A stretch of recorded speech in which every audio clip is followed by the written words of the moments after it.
देश में। अच्छा, तो जो ये 11 तारीख का जो ये आंदोलन किया जा रहा है, तो इसमें बहुत तमाम सारे मुद्दे हैं, क्योंकि इसके पहले जो आंदोलन होते रहे हैं तो मैं उसका मुद्दा एक ही जानता रहा हूँ। जैसे शिक्षा पर किसी ने किया, किसी ने बेरोजगारी पर मुद्दा उठाया, तो किसी ने नौकरी पर मुद्दा उठाया, तो वो पहले का मुद्दा एक ही होता था। मगर आज जो चंद्रशेखर भैया जो मुद्दा उठा रहे हैं, तो इसमें कई मुद्दे हो सकते हैं जो ये आंदोलन कर रहे हैं। दरअसल बात यह है कि माननीय सांसद जी ने भोजन महापुरुषों को बहुत खंगाला और पटोला है। अब पढ़ने के बाद, जानने के बाद उनको पता चला कि हम लोग कहाँ पर हैं, हमें कहाँ पहुंचना चाहिए।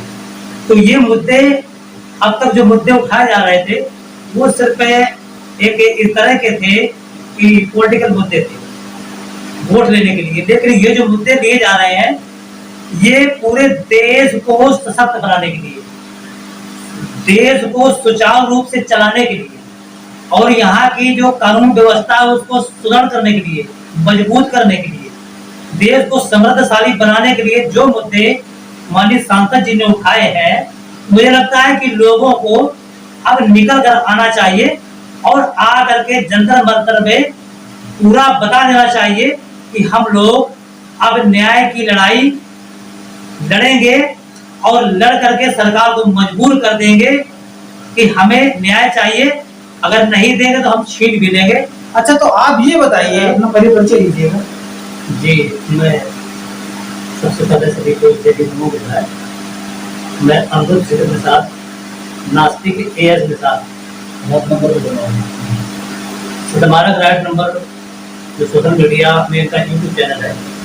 सच्ची खबरें देखने के लिए आप जरूर देखें और सब्सक्राइब करें और लाइक भी करें और शेयर भी करें। तो साथियों, जैसा कि अनिरुद्ध निषाद जी ने बताया अपना परिचय, तो मैं इनसे ये जानना चाहूंगा कि ये जो हमारे चंद्रशेखर भैया दिल्ली में जो बहुत बड़ा एक आंदोलन करने जा रहे हैं, ये एक ऐतिहासिक आंदोलन भी हो सकता है, तो इसका कारण क्या है और ये क्यों कर रहे हैं, इन्हें करना चाहिए कि नहीं करना चाहिए, मैं अनिरुद्ध जी से जानना चाहूंगा। तो सर, आप बताइए इसके बारे में कि 11 तारीख का जो आंदोलन है इसका मतलब क्या है। जी देखिए, ऐसा है कि अभी आपने देखा होगा सोशल मीडिया में और जमीन में भी देखा होगा कि 21 अगस्त को भारत बंद किया गया।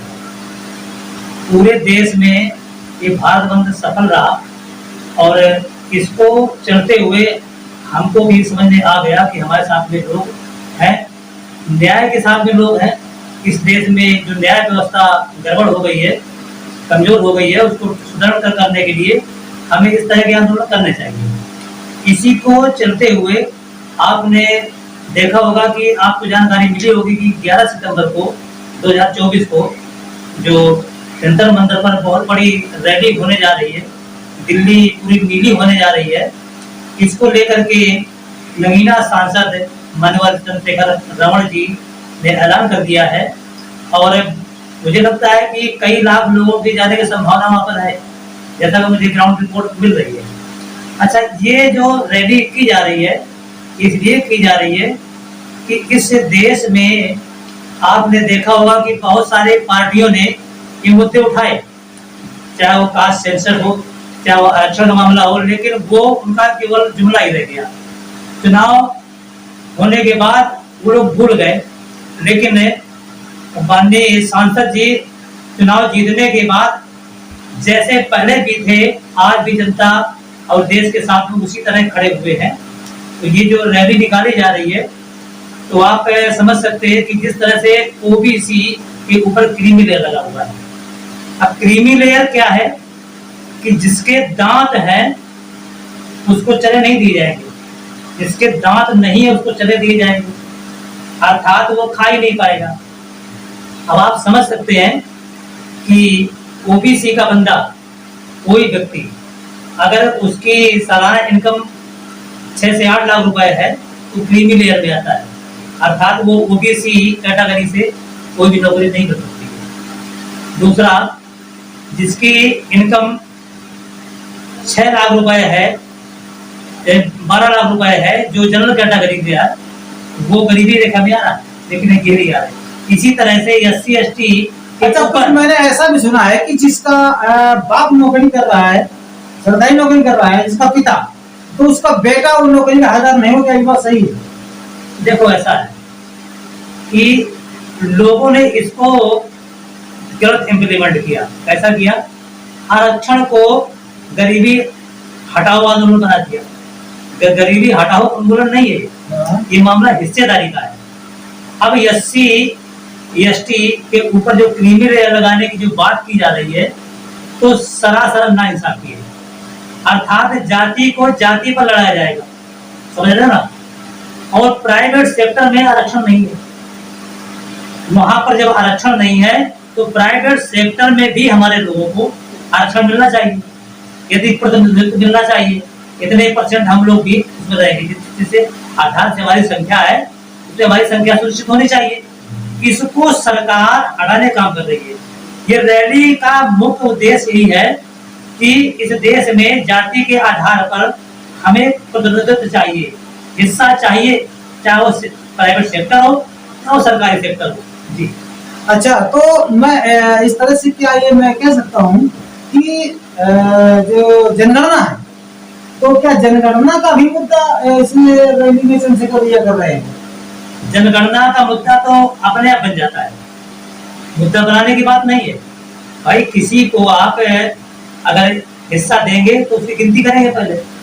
जब आपको संख्या ही पता नहीं होगी तो कितना आप दे देंगे हिस्सा? इसी तरह से तो पूरा सारा खेल चल रहा है देश में। जो भी संस्थान है वहां पर आप देख रहे हैं, मैंने आपको बताया कि 2003 में जनगणना जब की गई तो बहुत सारे जनरल कैटेगरी के लोगों को ओबीसी में डाल करके वो जनरल कैटेगरी के लोग ओबीसी का हिस्सा खा रहे हैं। यहाँ पर बताया जा रहा है कि आपका हिस्सा एससी खा रहा है। तो इस तरह से लड़ाने की बात की जा रही है, जबकि यह गलत चीज है। हिस्सा खा रहा है जनरल कैटेगरी का, ओबीसी पर खा रहा है, ये आप समझ सकते हैं। हाँ हाँ। तो बहुत सारी, जैसे आपने नाम सुना होगा कि प्रधानमंत्री नरेंद्र मोदी जी ओबीसी है। हाँ। दरअसल ये गुजरात में ओबीसी 2003 के बाद आए। इसके पहले तो ये जनरल कैटेगरी में थे, जो इनकी जाति मोड़ धची है, ये जनरल कैटेगरी में आती है। तो आप समझ सकते हैं किस तरह से खेल चल रहा है पूरे देश में। अच्छा, तो जो ये 11 तारीख का जो ये आंदोलन किया जा रहा है, तो इसमें बहुत तमाम सारे मुद्दे हैं, क्योंकि इसके पहले जो आंदोलन होते रहे हैं तो मैं उसका मुद्दा एक ही जानता रहा हूँ। जैसे शिक्षा पर किसी ने किया, किसी ने बेरोजगारी पर मुद्दा उठाया, तो किसी ने नौकरी पर मुद्दा उठाया। तो वो पहले का मुद्दा एक ही होता था, मगर आज जो चंद्रशेखर भैया जो मुद्दा उठा रहे हैं, तो इसमें कई मुद्दे हो सकते हैं जो ये आंदोलन कर रहे हैं। दरअसल बात यह है कि माननीय सांसद जी ने बहुजन महापुरुषों को बहुत खंगाला और पटोला है। अब पढ़ने के बाद, जानने के बाद उनको पता चला कि हम लोग कहाँ पर हैं, हमें कहाँ पहुंचना चाहिए। तो ये मुद्दे, अब तक जो मुद्दे उठाए जा रहे थे वो सिर्फ एक इस तरह के थे कि पॉलिटिकल मुद्दे थे, वोट लेने के लिए। लेकिन ये जो मुद्दे लिए जा रहे हैं ये पूरे देश को सशक्त बनाने के लिए, देश को सुचारू रूप से चलाने के लिए, और यहाँ की जो कानून व्यवस्था है उसको सुदृढ़ करने के लिए, मजबूत करने के लिए, देश को समृद्धशाली बनाने के लिए जो मुद्दे माननीय सांसद जी ने उठाए हैं, मुझे लगता है कि लोगों को अब निकल कर आना चाहिए और आ करके जंतर मंतर में पूरा बता देना चाहिए कि हम लोग अब न्याय की लड़ाई लड़ेंगे और लड़ करके सरकार को मजबूर कर देंगे कि हमें न्याय चाहिए, अगर नहीं देंगे तो हम छीन भी देंगे। अच्छा, तो आप ये बताइए कि भैया ने मुद्दा उठाया है, मानते हैं कि लोग इकट्ठा होंगे, वहां पर जाएंगे, बाकी हमारा जो ओबीसी है, ओबीसी तो उतना जगह हुआ है नहीं, क्योंकि वो अपने आप को शूद्र मानने के लिए तैयार नहीं हो पा रहा है। तो इस तरह से और तमाम सारे जो तो अवरोध भी इनके सामने आ रहे हैं, और ये कोई आरएसएस का बहाना लगा देता है, कोई बीजेपी का बहाना लगा देता है, अपने अपने बहाना लोग लगा करके आपस में जो समाज को जो लड़ाने का काम करते हैं। तो इस तरह से अगर ये बड़ा आंदोलन करते हैं तो क्या इस इतने बड़े आंदोलन में क्या ये सफल हो पाएंगे? देखिए, जिस पार्टी के पास संगठन नहीं होता है, क्योंकि विचारधारा संगठन से आती है। आज आजाद समाज पार्टी के पास उनका खुद का संगठन है भीम आर्मी। जो भीम आर्मी में जो लोग हैं उनको कैडर दिया जाता है कि किस तरह से हमें लड़ना है। और अगर संगठन में जिसके पास है उसके पास आइडियोलॉजी है, विचारधारा है, तो उस विचारधारा के तहत जो लड़ाई लड़ी जाती है, तो लड़ाई दो तरह की होती है। एक लड़ाई होती है लड़ने के लिए, एक होती है जीतने के लिए। जो जीतने के लिए होती है वो योजनाबद्ध तरीके से होती है। आज जो आप रैली की बात सुन रहे हैं 11 सितंबर की, ये रैली बता देगी कि ये रैली ओबीसी, एससी, एसटी और प्लस माइनॉरिटी सभी के लिए है। इसमें ऐसा नहीं है कि आप एससी की बात कर रहे हो, इसमें यहाँ के जो धर्म परिवर्तित लोग हैं, जो बहुत सारे धर्म के लोग हैं, क्योंकि भारत तो धर्म निरपेक्ष राष्ट्र है, तो सभी के लिए ये रैली हो रही है। अच्छा ये बताइए, इसमें सिख और क्या मुस्लिम भी जाएंगे? बिल्कुल जाएंगे, क्योंकि ओबीसी में तो वो भी आते हैं ना।